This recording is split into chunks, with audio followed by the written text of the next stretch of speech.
How you doing, ladies and gentlemen? Z here. First off, I hope you're having a great day on today, or at least a good day. I want to tell you something that's been on my heart, something that God has put on me to pretty much tell somebody. And I've been refusing to and just doing what I want to do. So I not only want to tell you this dream that I've had that I believe God put on me, but also the consequences of not doing, pretty much disobeying what he says to do. So, first off, I've had many nightmares, dreams, and everything of the sort that you can name. I've had those plenty of times. Can't even count how many times. But this and another one scares me to the point that no matter how many times I think about it, no matter how many people I tell, no matter what I do, it scares me. It scares me to the point that I almost instantly have a panic attack in a way. So, to start off this dream, I woke up in the house that I grew up in a while ago. And I walked outside and the sky was blue. Everything was normal. The sky was blue, the wind blowing a little bit, and everything looked normal. So I just continued walking on this street, and then out of nowhere, the middle of the street had turned black. Like a black hole had come out of nowhere. And it started to spread. And everything that it touched would sink into this black thing. I don't know if you've seen the Resident Evil, that black mold or whatever, that it's goopy and it spreads and it instantly just consumes everything it touches. This was pretty much it. And buildings, pets, people, everything this touch would completely sink into it, just disappear like it wasn't even there to begin with. So I ran. I ran into houses, into buildings. I even ran to a hospital at one time. And no matter where I ran, it was still there. It was still there and it never stopped following. And it consumed everything. And then I kept running until I got to this church. And then when I got to this church, I don't remember if it was God himself or another person in the church that said this, but they said, "We're safe now." They said, "We're safe now." And then out of nowhere, the church just, like a book, when you first open a book and the pages just fall open, the walls just came apart like at the seams, and the roof completely came apart from this building. And then I heard the word "rise." And then me and everyone else in this church started to rise into the air, into the prettiest blue sky that I can't even fathom. I can't even describe to you how beautiful this was. And so, ladies and gentlemen, I've had that dream years ago. I've had that dream about maybe 5, 6, 7 years ago. And I never thought to tell nobody and everything, mostly just because of me. I just thought that who really wants to hear it, and those who do want to hear it, would they even believe me or understand or whatever? But this year, these past few years, I've had a lot of anxiety. I haven't had really specific issues like money issues and everything like that, even though I did lose my job and whatnot. I've had a bunch of anxiety and things to the point that my anxiety makes me feel like I am about to die. This is it.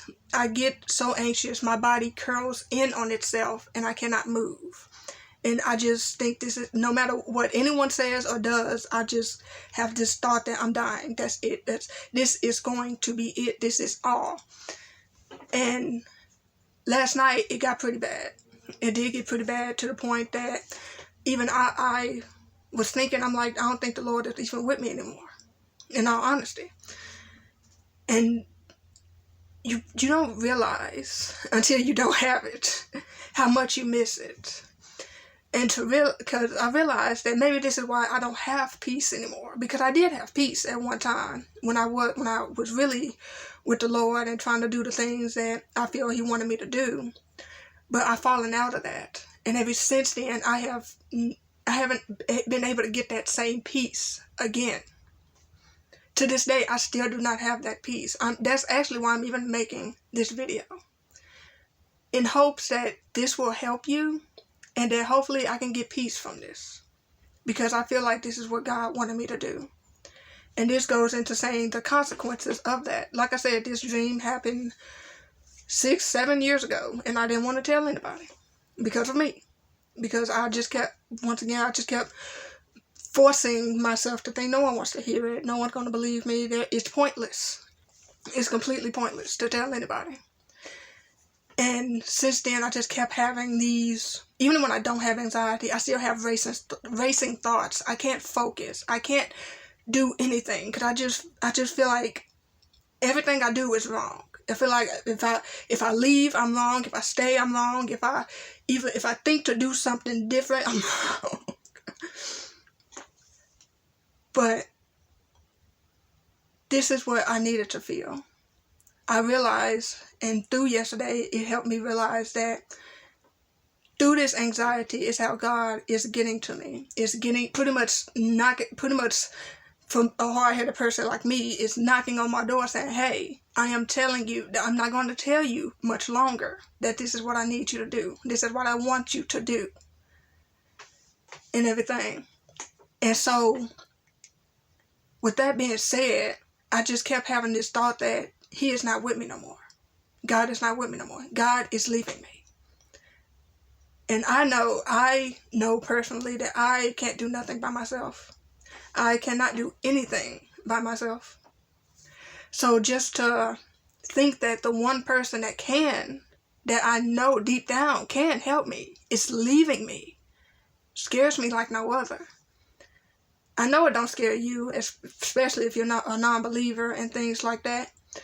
At the end of the day, ladies and gentlemen, we all have different lives. Things might have happened in your life that caused you not to believe in God or vice versa and everything. I don't want to judge you, and I'm not judging you. Only thing that I want to tell you is just to try. Please try to just believe in the Lord. I don't remember the passage, but as long as your faith is as big as a mustard seed.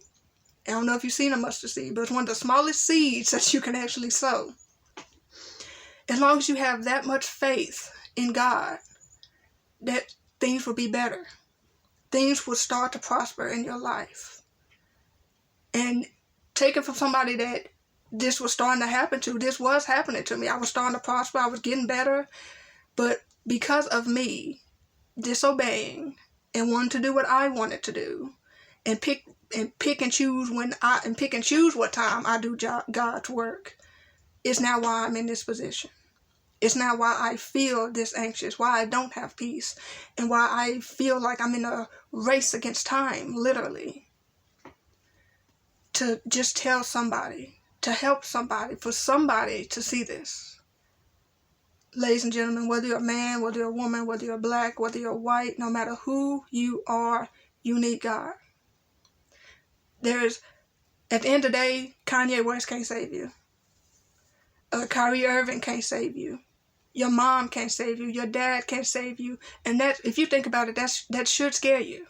That when you die, nobody can save you. Once you get there, once you get to the heavenly gates, that is it. Nobody can save you. It's you and God. There is no ifs, there is no ands, there is no buts. In all honesty, that scares me. To know that, first off, knowing the things that I've done in my life personally, and just to think that God is going to look over this book and see all these things that I have done, that I have said, people that I've heard, or even people that I didn't try to save, and how that's going to look. I can feel His disappointment. A disappointment at times that I don't know if your parent if you ever done something so bad that your parent was so disappointed in you that you felt it so much that you just wanted to cry about it. That's how much I feel this disappointment.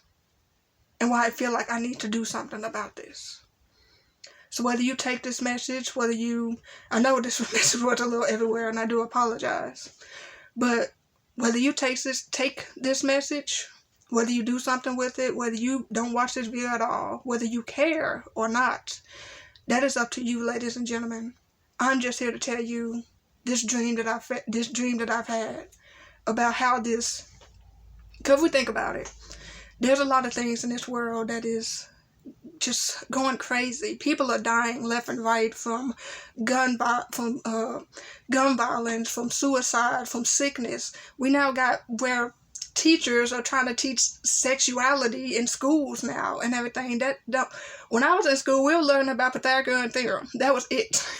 And of course some more stuff, but that was the baseline of what we were learning. We weren't learning about sexuality and if you're not a boy or a girl, you're this or that. And no.